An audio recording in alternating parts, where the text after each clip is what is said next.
I'm really excited to be introducing Sid Stockwell. Sid is the second of four sons of Sybil and Vice Admiral James Stockdale. An educator for 40 years, Sid taught history, coached and served as a department chair, hiring, evaluating and monitoring teachers in independent schools across the country. He and his wife, Nan, you may know her as Nan Kittredge, met while undergraduates at Colorado College, and Sid later received a master's degree from St. John's College in Santa Fe, New Mexico. Nan and Sid both retired in spring 2017 and now live in Oakley, Utah, where they enjoy a variety of outdoor activities, and Sid currently serves on the board of trustees at his alma mater, South Kent School in Connecticut. They have two daughters, Minda and Sarah is here today. Come on down, Sid, and let's get started with your presentation. Yes. I just wanted to add, Sid has brought some of his books and will be signing them after the program, so if you're interested in purchasing one of these books, then we'll talk at the end. Thank you, Sid. Here you go. Well, thanks for coming. This is really a special moment. One person in the room, my youngest daughter, has never heard this presentation before. So that's pretty special for me to have her here. And some people will do anything to not have to hear my presentation. Because some of you know that my lovely wife, Nancy Kittredge, 2 days ago left for a trip to Antarctica. So she really didn't want to hear the presentation. I'm going to use slides. As a teacher, I use a lot of visual images. I find that people like to see and gives them a greater sense of depth of understanding. So I'm going to go all the way back to 1960, before the Vietnam War.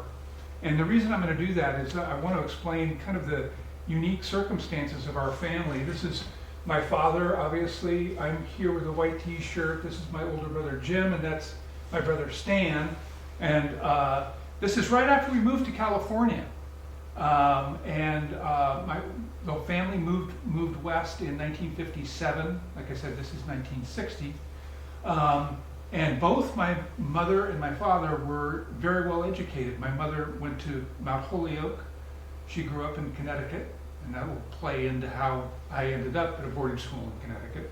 And my father obviously went to the U.S. Naval Academy. But when they arrived in Los Altos Hills, my father was flying out of Moffett Field. My mother went to nearby Stanford University and got a master's degree in education, 2 years. And when she was finished, then the Navy put my father through Stanford University for 2 years and in a master's degree program in international relations. The most important course, though, that my father had there was a tutorial with a man named Philip Rhinelander, who was a World War II veteran, and who had a really good personal relationship with my father. And my father was getting ready to head to, the South China Sea and over into Southeast Asia, where things were going to get hot fast. And Rhinelander gave him a copy of the Enchiridion. Now, the Enchiridion is a book written by Epictetus, who was an ancient Roman slave. And it is one of the best-known books on Stoicism. And he gave it to my father, and I said, I think you're going to really find this valuable in the world you're going into. And that was certainly the case. So here we are, hanging out in Los Altos Hills, young family. And here's my mom, goofing around on the stilts. And my brother and I are obviously having fun with her up on the stilts. There's no question about that. We're going to cut ahead now. We're going ahead 4 years. So this is on the Long Island Sound. This is where my mother's parents had a cottage. And when my father was deployed over in the Vietnam region, every summer we would go and stay with our with her parents, my grandparents. And this went on all the way through the Vietnam era. We lived in Coronado, California. That's where we grew up. That's where the Navy base was, and that's where the aircraft carriers came and went. But then in the summertime, we'd always go out to Little Sunset Beach in Branford, Connecticut, and we had a wonderful life there. So here we are in early August 1964, and for those of you who are historians, you know that's kind of a tipping point in Vietnam when the war gets going. Here is my father in August of 1964, right in the center there, on one knee. He's the commanding officer of this squadron, VF-51. The war was starting. The Tonkin Gulf incidents triggered the response by the United States that my father led the first bombing raid into North Vietnam when they demolished a gargantuan fuel supply area. And this kicked off the whole war, and it was a very tense time for my mother, especially, knowing that my father was now flying combat, flew over 200 combat raids in the first year, and he became the carrier air group commander on the USS Oriskany. So he commanded all 8 squadrons that were on that aircraft carrier during the first year of the war.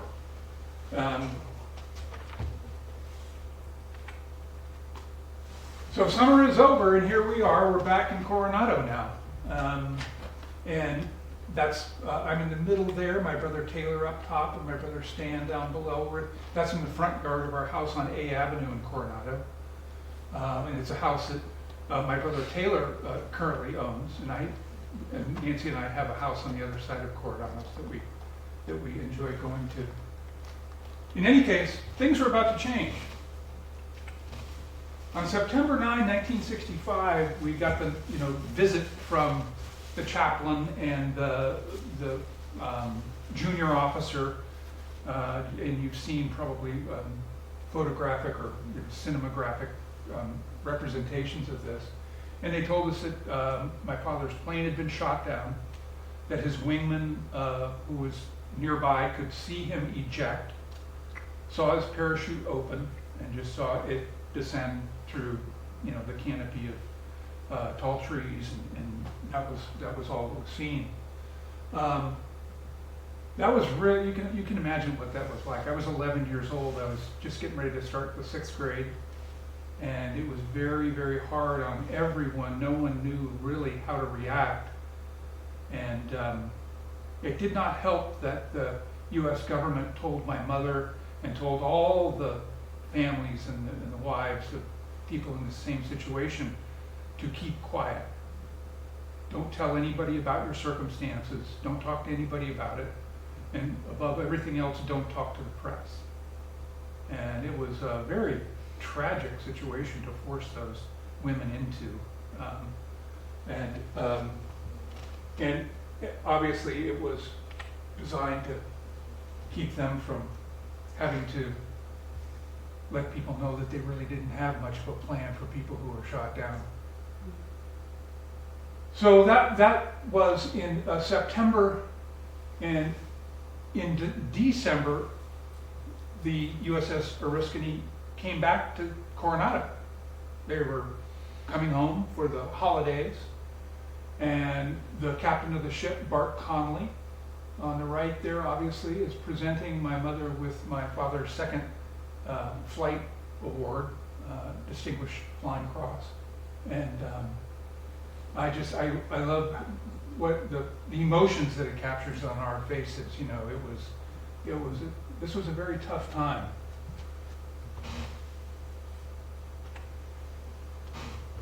So 7 months go by.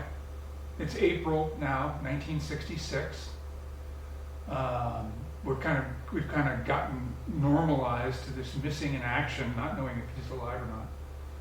And my mother goes out to the front porch, and she is pulling the mail out of the mailbox, and she goes through flyers, and she finds 2 letters with Hanoi stamps on them in the regular mail.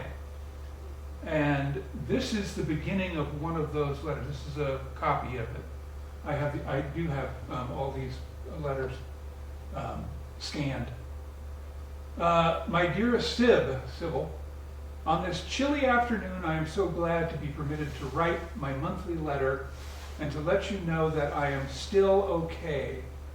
One thinks of Vietnam as a tropical country, but in January the rains came and there was cold and darkness even at noon.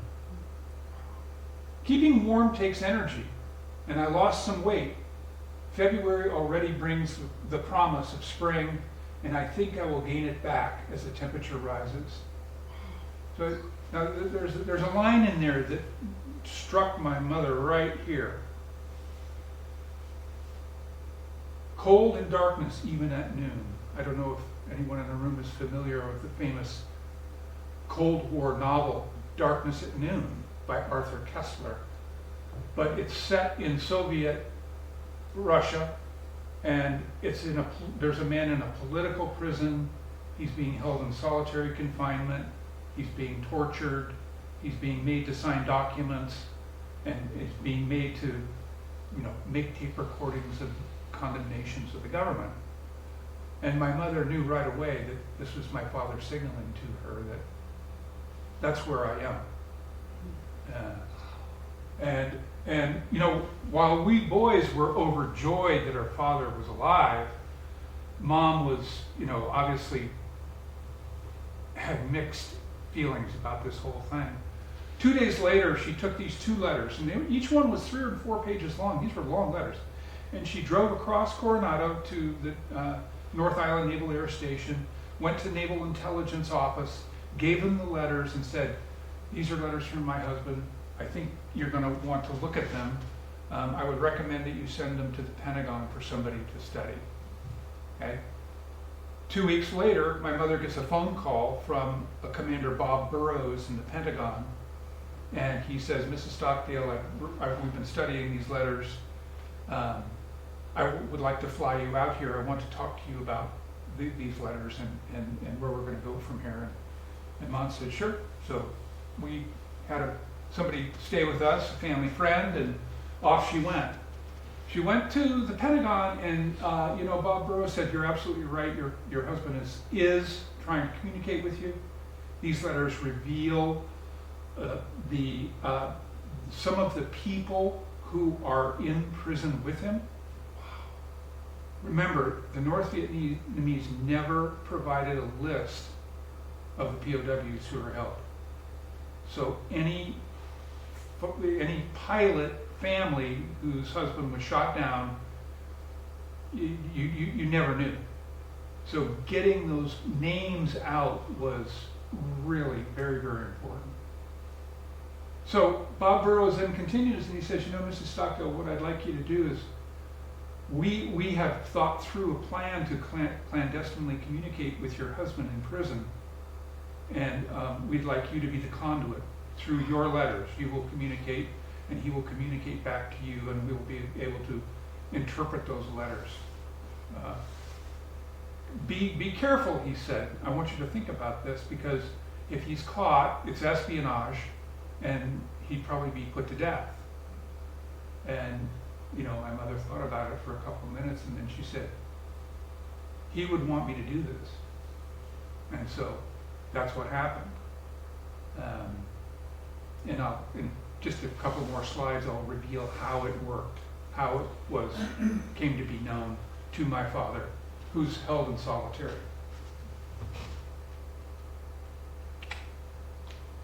Held in solitary, all the guys were in solitary cells. All of them were tortured regularly, and they were kept in horrific conditions with leg irons, and they'd be blindfolded. My father, during the 7 years, he was in solitary for 4 years, and for 2 years he was blindfolded with his hands tied behind his back, and a lot of people think of torture as being kind of a situation where, they want you to do something, and if you do it, then okay, now we'll let you go back. It doesn't work like this. Number one, these are military guys who are not going to allow the enemy to have what they want. That's exactly what they're going to try to deprive them of. So it was this battle of wills to try to get, this guy who was being tortured to agree to read on the camp radio or write a document that said something. And these guys were so clever, they could obfuscate the answer. I mean, they really were smart guys. All pilots, virtually all of them college educated. They also loved to, get back at their jailers. I remember my father sometimes he would laugh about the stuff that would happen. He'd say, there was a guy once he had to read something over the camp radio, and every time he got to, it said Ho Chi Minh, he'd read it, horse shit men.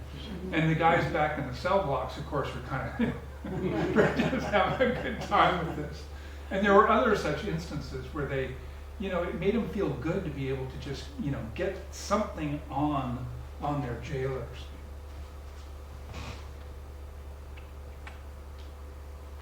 So this is a pretty rare photograph of my dad in prison, and he's lost about a third of his body weight just through malnutrition. He was 170 pounds and he's down to about 110. After he ejected and landed on the ground, he was kind of mob beat by this crowd, and he severely dislocated his left knee out 90 degrees. And so for the first year, he was on crutches, and he had this cast, and he was really, really quite immobile. And all of these circumstances kind of put him in an odd frame of mind. He said he kind of might kind of come and go a little bit, and he wondered if he was really, really all together with things. It's about Christmas time here, and his jailers say, we want to give you a letter from your wife. And he opened up this letter. He's back now in his cell. And it said, "Dear Sib," little newsy stuff, "the boys and I are doing great. Your mother," my grandmother, my dad's mother, "decided to spontaneously drop by and have a visit with us here in San Diego. She just decided that really all she needed was a good soak in the ocean." And my father's reading this stuff, and he's going, "My mother never did anything spontaneously. She was frightened of the ocean." And inside the letter was a photograph of a woman in the ocean, but it's not his mother. So he's got this letter. It's written in my mother's hand. It contains this photo, and he's reading it and trying to make sense of it, trying to put it in perspective. And of course, he gets to the point where he almost tears it up, throws it in his, pee bucket, and just wants to forget it. Like, I don't want to think that I'm going crazy. And as he went over it a second time, he said, all she needs is a good soak. And so he took the picture and put it in his urine bucket, and it sat there for about 40 minutes, and he's thinking other things, doing other things, and he looks down and he starts to see words appear on the back of it. This is what it said. "The letter in the envelope with this picture is written on invisible carbon. All future letters bearing an odd date will be on invisible carbon. And make a quick check. Yes, the October letter is dated the 9th. Use after you write a letter. Put your letter on a hard surface, carbon on top, and copy paper on top of that. Write message on copy paper with firm pressure, but not enough to indent the pages below. Best to write invisible messages on lines perpendicular to the lines of the plain language of letter home. Use stylus directly on invisible carbon if copy paper not available. A piece of invisible carbon can be used many times. Begin each carboned letter with darling and end with your adoring husband. Be careful. Being caught using carbon could lead to espionage charges. Soak any picture with a rose in it. So if this was a lot, and you can see the dot dot dot, the dot dot dot, the dot dot dot. This comes from my parents' book, which had to be cleared through Senate Intelligence Committee, and they extracted a lot of the details so that you don't know everything that is contained in it. But you do get enough to get the scheme, generally. Okay? So soak any picture with a rose in it because it will have an invisible message on the back of it, right? So I later in life, after I learned this, read my parents' book when I was 30, okay, I'm back home in Coronado and I'm up in our attic and I'm going through these old pictures and what do I find? There we are, our bikes with roses. Yeah.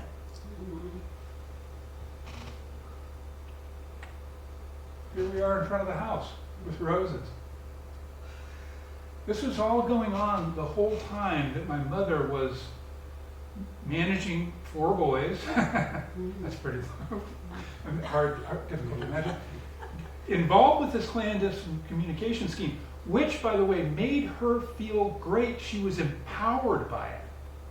And when my father realized that he was now going to be empowered by the same, he felt emboldened by it as well. And this is about the same time that my mother said, you know, I'm tired of this keep quiet policy.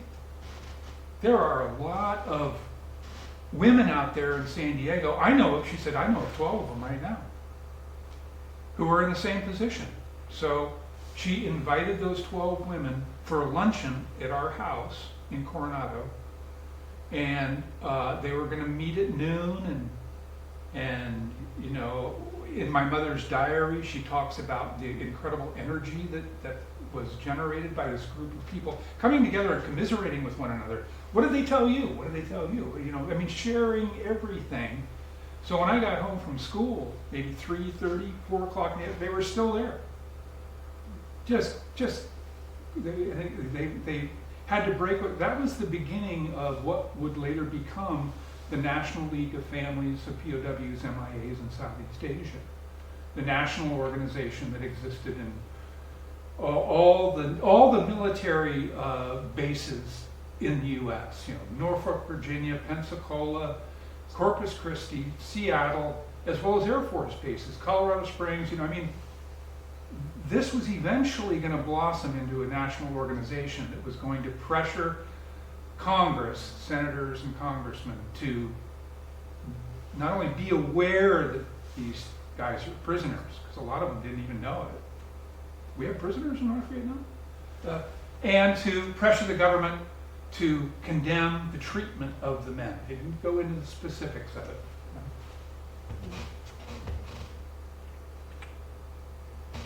This organization, this is my mother at the National Press Club. This organization really blossomed with the presidential election of 1968. The keep quiet policy was Johnson's policy. As the 68 election began to come on the horizon, my mother and the organization went to communicated with the Nixon camp, are you going to take a stand? Are you going to say something about the prisoner issue? And pretty soon they started to get positive feedback. And so once that election was over, the whole thing was changed. That the prisoner families were able to know that there were communications going on with our own government. Imagine that.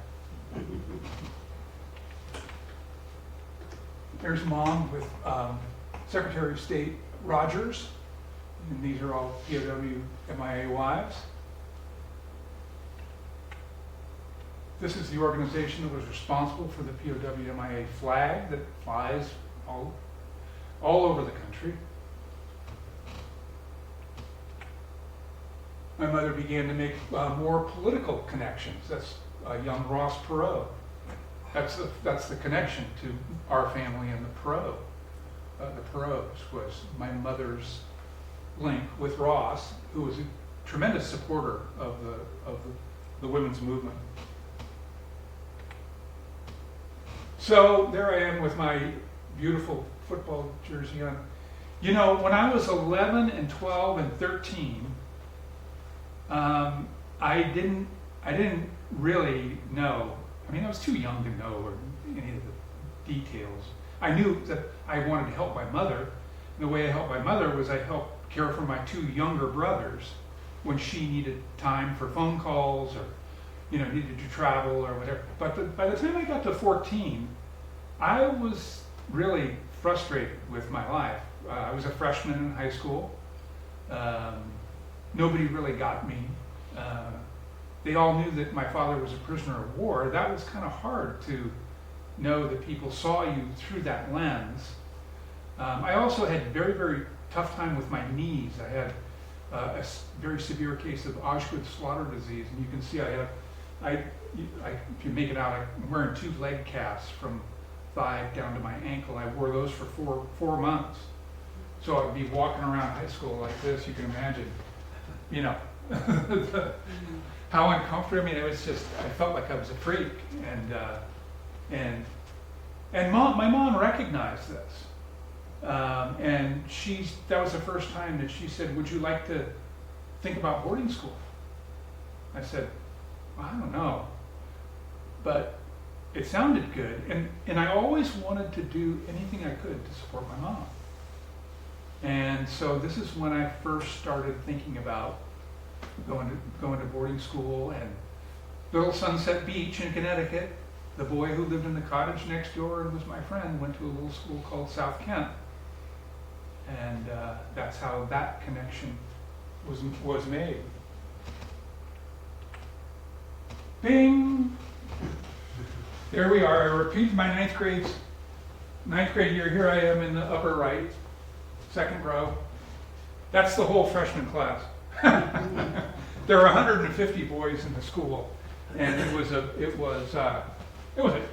brutal shock at first. You're waking up at 6 o'clock. You got a coat and tie on for breakfast, and then you're going to go make your bed and sweep your area, and then you go to an all-school assembly, and then you're going to your classes, and then you're going to lunch, and then you're going to your job site, and then you're going to sports.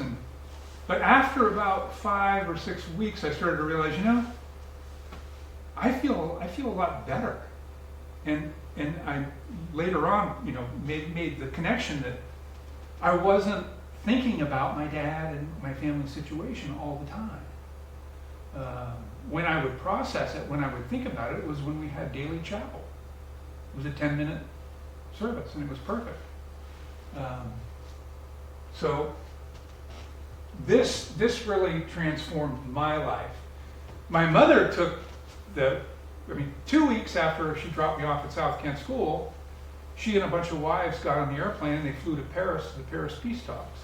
So she was always programming things so that she had the space to go and do her best work, and that we were going to be in a safe space, and that was great.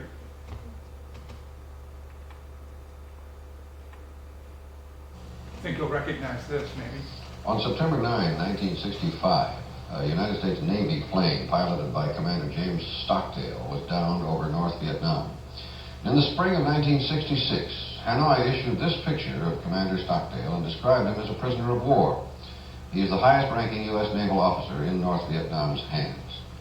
Into some detail about what you know from your husband from these very few letters. What do you know about the way he is being treated? Well, first of all, I would like to make the point clear that of the almost 1,500 wives who are in my situation, I am one of the very fortunate few. Only about 100 have ever had any word at all. And in his first letters, which were written back in 1965 and 1966, and which were much longer than the present letters, He told me that he was completely alone, had never seen another American since he had been there, and told me that ways he tried to occupy his mind. And you feel he's in solitary confinement? Yes, I feel he's in solitary confinement and has been the entire time, because he has never told me differently, and on several occasions has said everything is the same with me. Mrs. Stockdale, exactly what is your campaign? You're a private individual. What do you feel that you and the other women, children, men who are involved with prisoners of war are going to be able to do?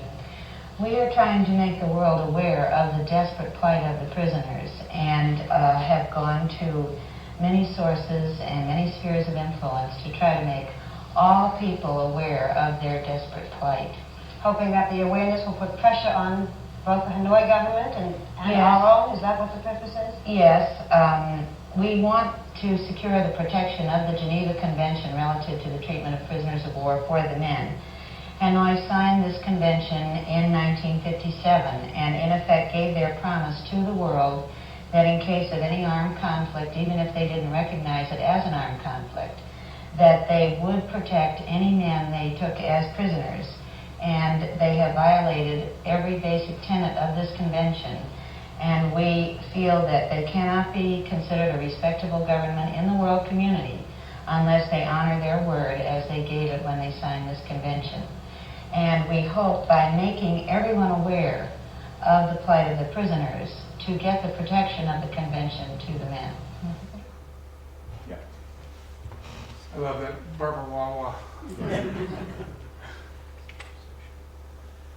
So, as 1971, 72 rolled around, Mom was becoming more and more integral in all the conversations that were taking place. Still, the war dragged on. I mean, it's really incredible to think how long this went on. It's also important to understand that, especially during the early part of the war and the mid-years 67, 68, there were Americans that were going to Vietnam, going to North Vietnam, and they were inspecting prisoner of war facilities and coming back with stories that, the prisoners were being well treated. And they would have photographs of people who were working in gardens and things like that. And my mom knew the truth, and she could not confront these people. Otherwise, they would know that she had some secret line of communication, and that would blow the whole thing out of the water. So she had to, she was really had to play it close to the vest the whole time, and she did a brilliant job of it.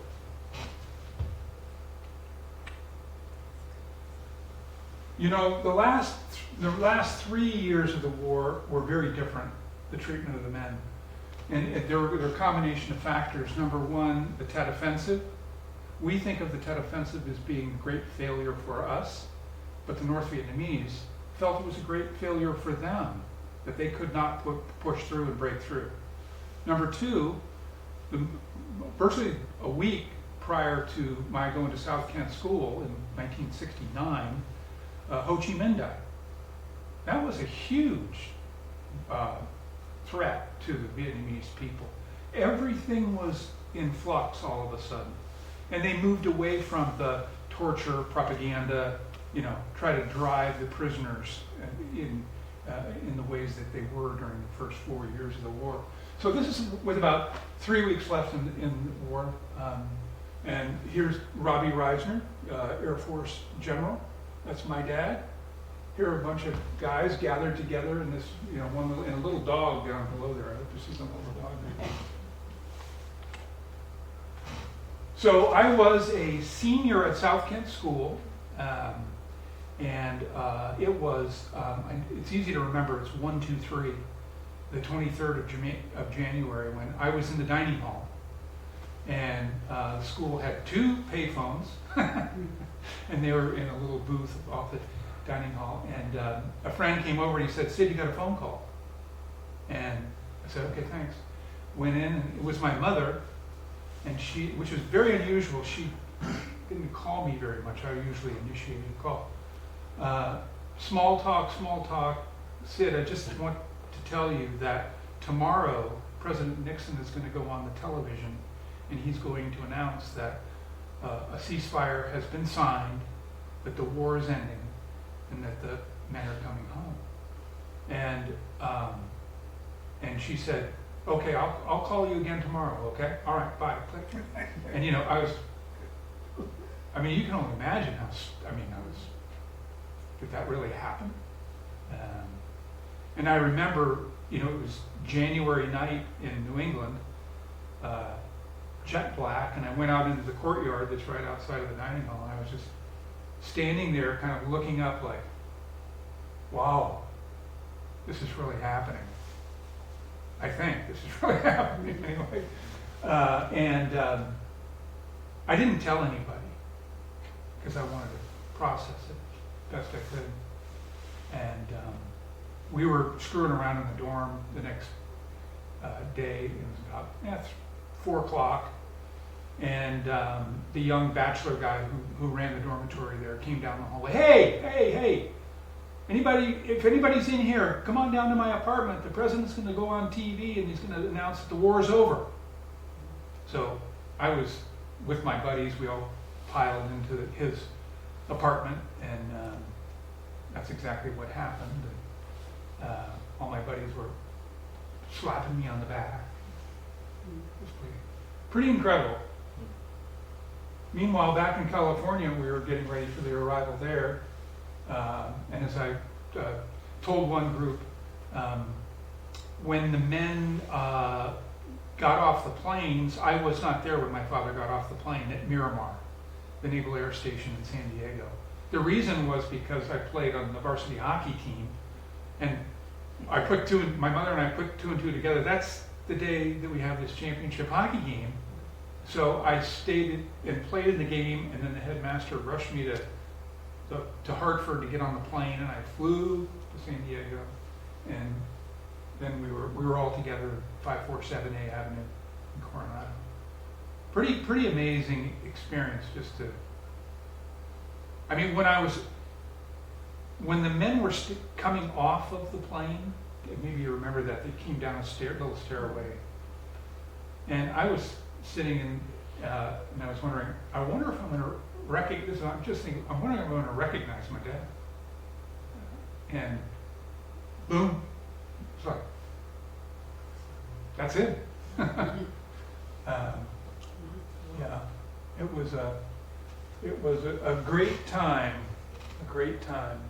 very emotional time, as you might well imagine.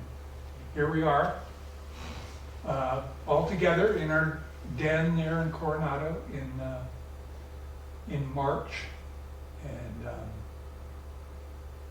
yeah, you know, it's interesting. So afterward, my father stayed in the Navy, and he stayed until 1979, and his final duty station was as president of the Newport Naval War College up in Newport, Rhode Island, and he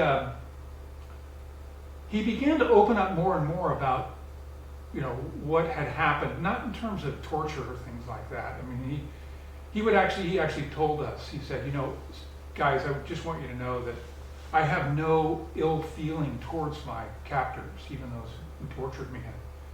You know, he said, you know, they're professional soldiers, I'm a professional soldier, that's just how it goes. And it was pretty powerful coming from him that he could let that go and not have it be something that was going to trouble him. But 1979 was also important because he wrote his first piece entitled The World of Epictetus.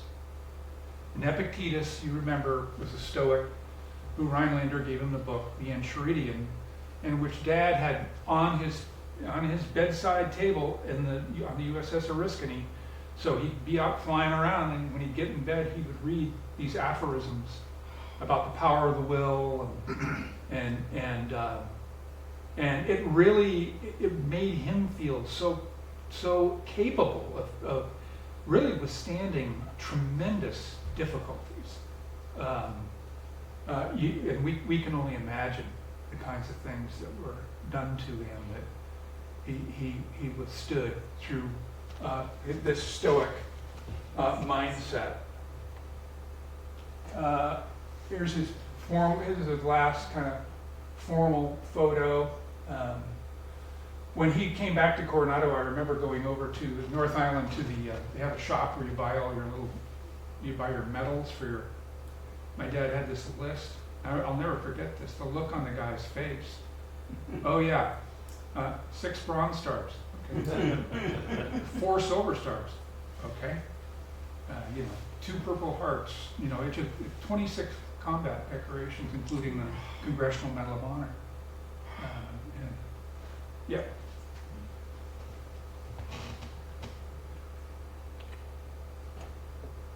So I went to Colorado College. That's where I fortunately met Nancy Kittredge, and I also played on the football team. There's my dad on the left, and the fellow on the right is General Wynn. He was in prison with Dad. And in this photo, he was the head of NORAD out there in Colorado Springs.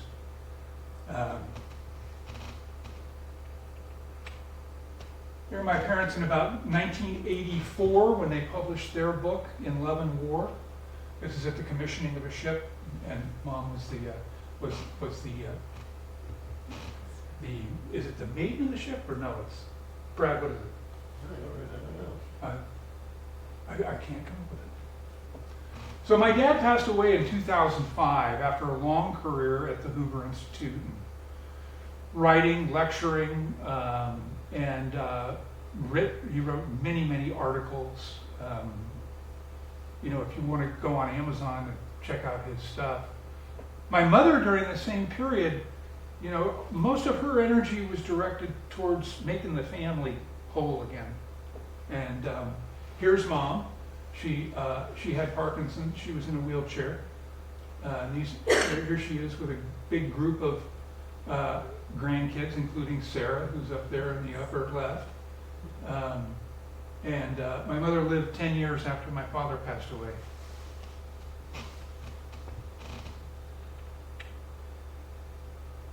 After my father passed away, there were all kinds of, great ceremonies that celebrated all of his accomplishments.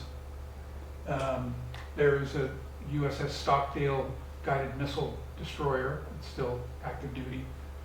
I think probably one of the greatest things, though, was that on the campus of the U.S. Naval Academy in Annapolis, they started something called the Stockdale Center of Ethical Leadership. And this is a statue of Dad that stands out in front of that. And those of you who know the Naval Academy, it's down by where the sailing and the rowing programs are, back in that quadrant. Fortunately, last summer, a group of people in Coronado, now this is current time, got together and said, we have to, we know the story of Mrs. Stockdale and all the wives who started this organization that pressured the world to be more conscious of the prisoner issue.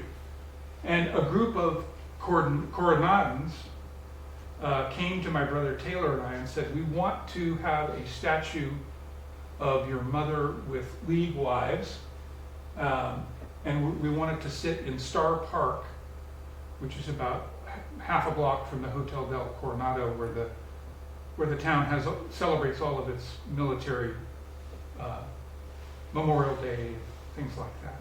It's a circular park. So that happened last summer. It was really a gorgeous thing to have happen, and so appropriate that it is the first, get this, monument in the nation to military spouses.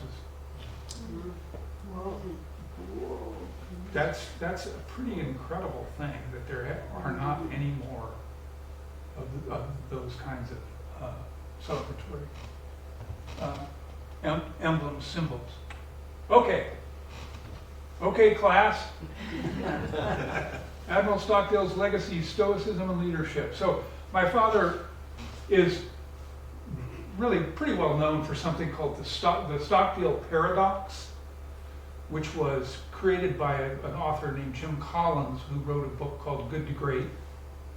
And the essence of it says, Confront the brutal facts of your current reality while simultaneously maintain an unwavering faith that you will ultimately prevail. In essence, balance realism and optimism to endure hardship. Yeah. Yeah. You know how it happened? So Jim Collins was visiting my dad. He came to meet him at the Hoover, and they were chatting it up, and then Dad said, "Come on, let's go over to the faculty club. Let's go have some lunch." And so they're walking across campus, and Jim Collins says, "So Admiral, who had the worst time? Who had the toughest time in prison?" And my dad said, "That's an easy one. The optimists. They were the ones who were always saying, you know, we're going to be out of here by Christmas." And Christmas would come and go, and then pretty soon they'd say, well, you know, we're going to be out of here by Easter. Easter would come and go, and so what Dad, he understood that you can't let go of the hope that, and really faith that you are going to endure in the long run, but you have to confront the brutal facts of your life that you need to deal with on a daily basis. My dad collected a lot of quotes. Here's one that I think is quite meaningful. As the sanity of an individual depends on the continuity of its memories, the sanity of an institution depends on the continuity of its traditions. My father talks about being alone for, I said 4 years in solitary. He didn't know how long he was going to be in solitary. He didn't, he just was left there.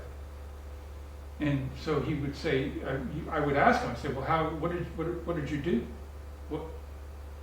So, well, you build a world for yourself. He said, I would wake up in the morning, I would remind myself of what the date is. Is there any significance to that date? Then I might gravitate to one specific person in my family and then think about what they might be doing that day. And then I would, he would then do exercises in contained space. He'd do 300 push-ups in a day, 300 sit-ups in a day. So he built this routine for him, for himself. And it was so premised on memories. My dad said, after a while in solitary, when you're devoid of any kind of stimuli, they were in the dark during the day, and then they put the light bulb on at night. And he said your memory would go back, and you could remember exact conversations that you had with somebody decades ago. And he said it was just, you wouldn't believe it unless you endure it. Your memory is so rich. Inner control. Believe that the only good and evil that truly matters is right in your own heart, within your will, within your power, where it's up to you. This aligns with the Stoic principle that external events are beyond our control, but our reaction to them is not. And then a quote by Epictetus, it's so fitting for my dad. Lameness is an impediment of the leg, but not to the will. And say this to yourself with regard to everything that happens. Almost done, class. Moral integrity. Stockdale's actions demonstrated the Stoic emphasis on self-discipline, courage, and the refusal to compromise moral principles, even under extreme duress. He refused to be used for propaganda and disfigured his face to avoid being paraded in front of the media. Jean-Paul Sartre, to a Catholic priest just after the latter was brought into a Nazi prison camp. Remember, the important thing here is not what they do to you, but what you do with what they do to you.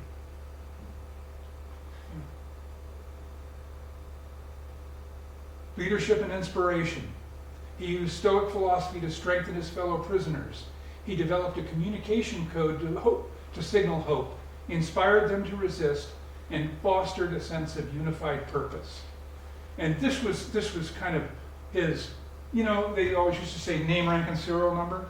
And very quickly, people in those prisoners in the camps in Vietnam said, that's worthless. That doesn't help me at all. Tell me what to do, right? Let's get this going so that we can, tell our captors that we are organized, and they were. There was a chain of command, and that we are going to defy them. The worst thing a communist regime wants you to do, be organized and defy them. So the acronym was back us. Refuse to bow in public. You'd see the films and they'd come out and bow like this. Refuse to bow in public. Nobody does it. Do not admit to crimes. The Vietnamese were always harping on the prisoners that you're a criminal. You are a criminal. You're the worst kind of criminal. Debasing you, trying to just drive your will right out of your body. Avoid cooperation with propaganda purposes, for propaganda purposes. The famous story of my dad when they finally said, screw it, we're going to get this guy. And, they tortured him for, 9 days or something like that. And then they left him with a razor and they said, here, you clean up. And then we're going to go downtown. Stupid move. My dad took the razor, took his hair and just started cutting. He was going to create like a reverse mohawk, but what he did do was he cut his head all up. And when they came in, the blood is running all over him. And they go, what are we going to do now? The commanding officer is not going to be happy with this. And then they come, we'll get a hat. So they all went out of the room. They leave my dad alone again. Okay. He picks up the big stool. He knows that he's easily bruises. So he took the stool and started smashing it against his face, crushing his cheekbones, and they came in and they just said, this is we don't have anything more. We can't take you downtown like that. He didn't expect everybody to do stuff like that, but he was the commanding officer, and he was going to be the one who was going to set the bar high. Do not kiss them goodbye. Again, hope, faith that they were going to get out, and when we do, we're not going to turn to the Vietnamese and say, don't worry about it, no, we're okay. We're going to keep our heads held high, we're going to march out in 2 rows, and we're going to not kiss them goodbye. And lastly, and most importantly, unity over self. It's us. There are no single soldiers here. It's unity. You are your brother's keeper, and that's just a blanket statement that you're not going to. And there were some people, there were 2 guys in particular who defied orders. A lot of people, not everybody can stand up to, belligerent treatment like this and still be able. And that was understood. This was a regime that was very, very humane, right up to the very end. You might have people who were defying you, but at the end, if they came around, good. There were 2 who didn't. After the guys came home, my father wanted them court-martialed. The U.S. government said, no, this war is over. We're not going to start fighting. We're not going to go into that. I understand it, but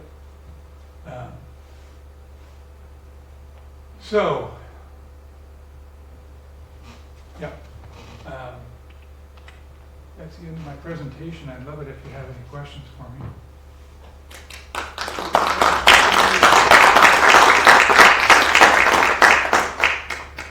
A great number of the prisoners of war, and I don't know how often they could talk, but did the communists ever come to the United States and use you as we're gonna do something, or we're gonna take care of you? I didn't hear any of that. About me? That's right. No, but I'll tell you. It's a very interesting thing that you would bring up, because I don't talk about it very much. You know, my older brother went to boarding school in Pennsylvania, Mercersburg Academy. And somebody who thought they were doing the right thing got a hold of my brother's senior picture, and it ended up in Wallow prison. And my dad was in torture session, and they pulled out that picture. If you want to see this boy alive again, you'll do what we tell you. So yes, it went on. And I think too, with my mother, always going to Connecticut with us in the summer, I think she was scared to death that somebody was going to get kidnapped. I don't think that. I pretty much know that. And the atmosphere at Sunset Beach, there are so many adults in close proximity, and it's really a tight-knit community. So much safer than a Coronado, where you're riding down the alley in your bike, and all of a sudden you're yanked into a van and you're gone. But at any time did they create a threat directly to the United States and say, we have this number of people, we're going to do this if you don't do this? They didn't. Something big like it was never spelled out. Nothing uniform like that. They wanted to use individual prisoners to get that message out. They wanted the prisoners to say this war is unjust, and we've got to, so as to build the enthusiasm for the U.S. pulling out. Yeah, that's a great question. There are a lot of things I don't know. A lot of the coding stuff I don't know. I have my opinions about it, but yeah. How long was it before your father could join your family? Didn't he have to go through a lot before he could? You know, the first place they went was the Philippines, and that was just kind of an organic workup, so you could make sure that people were healthy, their heart, their lungs, everything was good. And then when they came home, that was very early, it was pretty soon thereafter. But, across the bridge from Coronado is the Naval Hospital. So for the first 2.5, 3 weeks, my dad slept there every night. He'd be with us during the day, and then the car would come and get him, and they'd go over there. And they were just monitoring him, and they were also debriefing him. This is when the debriefing was going on. All those guys were very detailed debriefings. I have the copy of his debrief. I have recording of his voice during his debriefing. It's really now. It's not like it's like a lot of things. There's not just one debriefing. There's a debriefing, and then there's a debriefing that's classified. I've never heard that. What inspired you to write this book?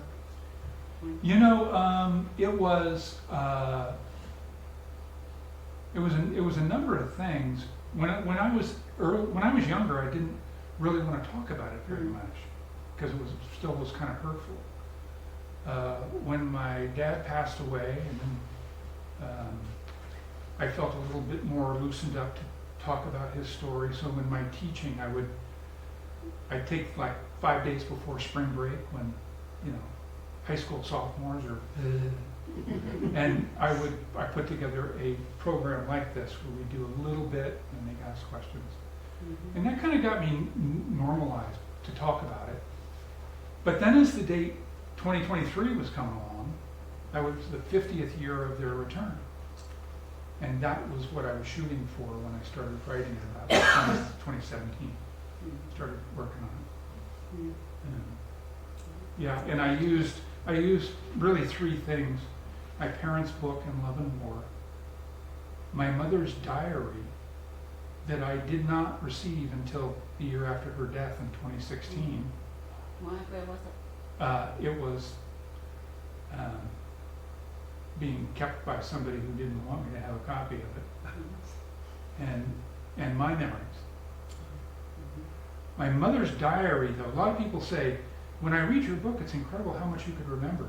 And a lot of that is my mother's diary would jog those memories. I mean, like, oh yeah, I remember that happened there, and that person was there. And so it was, and this is during COVID. So I would wake up in the morning and I'd have my mother's diary on the ironing table, standing in Sarah's bedroom because she was off at college by then, and my mother's diary in Love and War, and then I was taking notes, and I was just starting to really kind of put all the pieces together, and then I started writing, and that was a great experience. I worked with some wonderful people who helped me, and great editor, Adam Sykes. I worked with 2 editors who didn't know anything about the military families. I thought, what am I doing? Yeah. This is not a writing exercise. I'm telling a story that's about military family.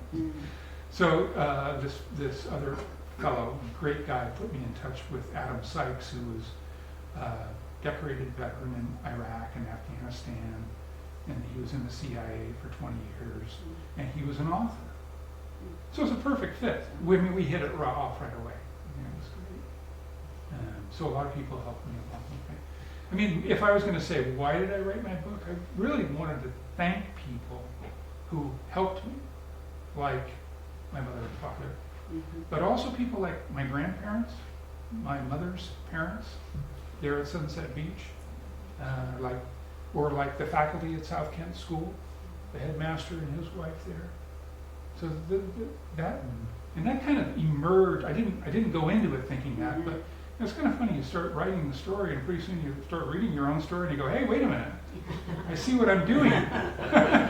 It makes sense." I'm looking forward to reading it. Oh, well, thank you. All right, do we have any more? I'm going to pass along the microphone. This is for recording purposes. Actually, 2 questions. It's an act of gratefulness, I think, of the community that supported your mother during this whole situation. And the second question is, are you flying to Antarctica? After the presentation. I don't really understand the first question. Could you rephrase it? It's not really a question, it's an understanding of why you wrote the book. Yeah.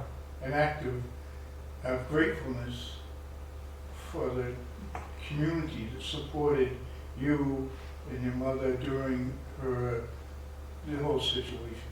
Yeah, it was, but it was also very cathartic. That's what I think. It was very cathartic for me. It would have been, that's what it would have been for me. Yeah. An act of gratefulness. Yep. It was that, and it felt very good to be open and honest with everything that I hadn't been comfortable talking about for so many years. And to honor me. I spent 6.5 months in El Salvador, and when I came back off the plane and got through customs, I got on my hands and knees and I kissed the ground. Yeah, yeah. Well, I went to many of the POW reunions that happened annually, up until the 50th year when they said, look, we're losing too many guys and people can't travel anymore. But even at the 50th, at the Nixon Library out there in California, I've never seen so many healthy, happy, early 90s guys in the backyard where they had a rock band playing and they had kegs of beer and they had barbecue, and I mean they were just, they were like kids. They were just having so much fun and they were so happy to see one another. That was really great afternoon. I have the microphone. Having read Love and War and your book, I love the books. The thing that I love about your book is the bravery that you confront being a kid in that situation. It's such long-term, constant trauma, and I have a very small experience of that, my dad being in Vietnam for 18 months or 20 months or something. The picture of your house with the welcome home sign over it is so beautiful and emotional to me. I can't watch those little videos of people watching their daddy come home, being surprised at the assembly by the daddy in uniforms, because that is the most emotion I have ever felt in my life, was the welcome home day. Mm-hmm. And I think you were very brave to confront that, and it's really helped me in my life. Oh, thanks, Wendy. Appreciate that. I guess I have one question. Was your mother the only person to receive and send coded messages, or was there a group of wives who did? No, it was my mother was the only one. Wow. There was such concern that if you opened it up to a broader group, Yeah. just a little leak would turn into a deluge, and it would have ended terribly. And so I was telling somebody, who are some of the toughest audiences to speak in front of. I one time had kind of a weird experience when I gave a talk in front of a community that was mostly Air Force. And I didn't realize it at the time, but they, were offended that they weren't let in on why couldn't they also participate in this? And I kind of felt badly. I shouldn't even mentioned it. Yeah. Some audiences are tougher than others. I mean, it's just you gotta know your audience. Yeah. Why? Your comment about your mother may have been the only. Your comment that your mother may have been the only one leads me to the logical question. And your mother was clearly an amazing, bright woman. Did you ever learn why they chose her out of all possibilities? Well, the fact that my father was the senior naval officer, Makes good sense. yeah, if you're going to be in communication with someone, it has to be the guy who's in charge. And number one, and number two, when Bob Burrows asked my mom to come to the Pentagon and he had that conversation with her, they hit it off right away. I mean, they thought alike, they saw things alike, and my mother just trusted him right away. Yeah, it's a kind of an amazing thing that it's not better known that communications can. And a lot of people ask, what were they communicating about? Well, they were getting the names out, right? And then there were a couple of escape attempts from Hanoi. One was very nearly successful. These two guys knew how to get out, and the prison was surrounded with a moat with automatic machine guns in it and stuff. But they had a way that they could get out and into the street in Hanoi, and it was all set up ahead of time because of this communication scheme. They had SEALs waiting in mini subs down at the mouth of the river, and they had B-52 bomber flying overhead because the go call was a double sonic boom, boom, boom. That meant, okay, we're on. No boom, out they go. They go into the river. They tie themselves together with rope, with plenty of lead, and they swim at night. And then before daybreak, they go ashore and they bury themselves in mud and they just leave their faces, and then next night you're back in the water. And they got 3 days down the river, and that next morning, just a fluke, a fisherman stumbled upon these guys. His faces were there. He started yelling, and the Vietnamese were there right away and back into prison. And of course, they spent some time in solitary. You gotta believe that. Yeah. Well, thanks. You've been a great audience. I really appreciate it.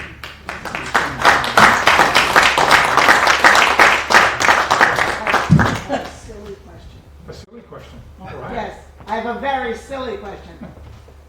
Wait. This is a really silly question. You mean your father had to go to the store and buy his own medals? Is that really true? Yeah, you go. Did he have to pay for them? You go to the uniform store, yes. And he had to pay for them? Yes. That's appalling! Well, he gets to wear them, you know. Well, but Could anybody have bought those medals? No. You cannot walk into a uniform store and say, you know, but they've been awarded to it. oh, but someone who has not been awarded those medals cannot go and Can't buy buy them. 'em. Well, right, I would hope so. Otherwise, I'd have a ton of them. All right, thanks everybody. Thank you so much, Sid. Really appreciate it. Sid will be signing books out in the Houston boardroom, just outside, if you wanted to buy a book. Thank you. Thanks.